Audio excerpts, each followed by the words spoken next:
Hi everyone, Coach Cena here with the gym in Lost Pines, specializing in fitness after 40. Today we're back with another workout tip video, another one as part of our Back to School with Fitness exercise video series, where we talk about the strength wall. Let's get down to it. All right, so first of all, what do we mean? Getting stronger, we mean one of two things. Number one, and probably most obvious, increasing the resistance or the weight that we use. And number two, possibly changing the exercise variation.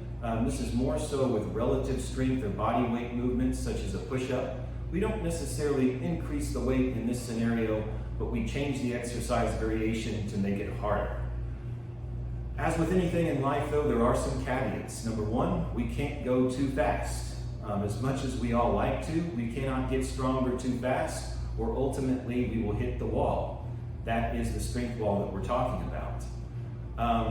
Eventually we're going to have to change the exercise variation or change it altogether regardless of weight, because we cannot get stronger indefinitely. All right, so here you finally have the example of the strength wall. It is a large wall, a brick wall, that's moving away from you, albeit very slowly.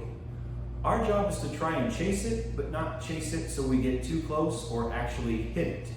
Again, with getting stronger, we must be progressive, which means being very gradual and intentional with our increases.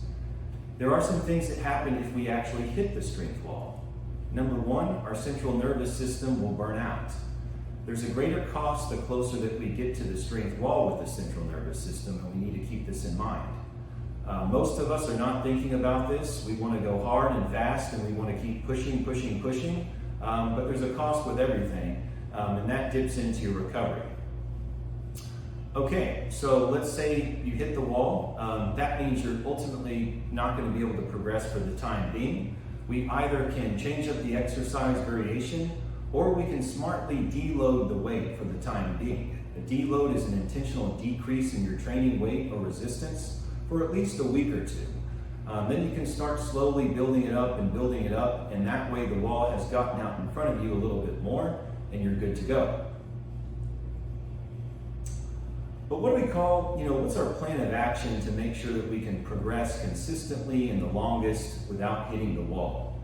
Well, number one, we want to give ourselves a hard and fast rule in terms of weight resistance increases. So with any upper body resistance training compound movements, we want to increase our resistance from workout to workout, no more than 5 to 10 pounds. Since our lower body has a little bit more capacity, we can think of increasing no more than 10 to 20 pounds of resistance. Again, this is from workout to workout. However, you don't always have to increase the weight just yet. You can think about adding an additional repetition or two. Or you can actually think of adding an entire set. This would mean increasing your exercise volume. The trick with this is now we're playing with different variables. We just need to remember the rule of never increasing two variables at once. So never more than one. This is where a lot of us fail, or some of us just don't have enough knowledge about it. But as long as you're increasing one variable at a time, you're at a pretty safe place as long as you're not going too aggressive with your weight increases. Finally, we need to talk about rate of perceived exertion. So this is a way of judging your body's intensity or your intensity of effort. So if you think of it on a 1 to 10 scale, 10 being extremely intense to complete failure and 1 being almost no effort, rate of perceived exertion, we want to veer away from full out 10 and stay closer to 8 to 9 consistently. This means, practically speaking, leaving a good 1 to 2 reps in the tank on every working set that you do. And there you have it, everyone. Thanks so much for watching. Again, this has been Coach Cena with the Gym in Lost Pines. Please do like and follow along with us, leave us your questions, and stay tuned for next time. Until then, let's stay moving and stay well.